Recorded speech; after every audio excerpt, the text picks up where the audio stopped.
কালো ছায়াকে পতন করা পর্যন্ত আমাদের লড়াই, ছাত্র শিবিরের লড়াই অব্যাহত রাখতে হবে। আর যাতে শিক্ষা প্রতিষ্ঠানে কলমের বদলে অস্ত্র হাতে না উঠে।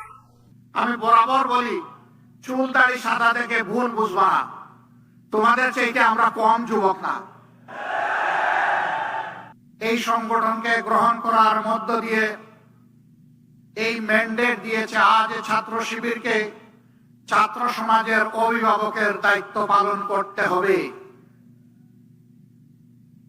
আমাদের প্রতিটি শিক্ষা প্রতিষ্ঠানকে চরিত্র গঠন, নৈতিক শিক্ষা, আধুনিক শিক্ষা এবং গবেষণার উর্বর ক্ষেত্রে পরিণত করতে হবে। দুঃখের বিষয় 54 বছর ছাত্রদের হাত থেকে কলম কেড়ে নেওয়া হয়েছিল।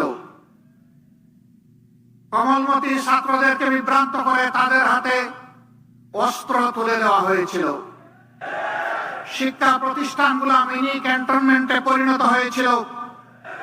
আমাদের মেয়েদের ইজ্জতের কোনো গ্যারান্টি ছিল না, ছাত্রদের জীবনের কোনো গ্যারান্টি ছিল না, তাদের ক্যারিয়ারের কোনো গ্যারান্টি ছিল না। তাদেরকে এই সমস্ত শিক্ষা প্রতিষ্ঠানে পাঠিয়ে মা বাবা সবসময় উদ্বেগ উৎকণ্ঠায় থাকতেন। সেই কাল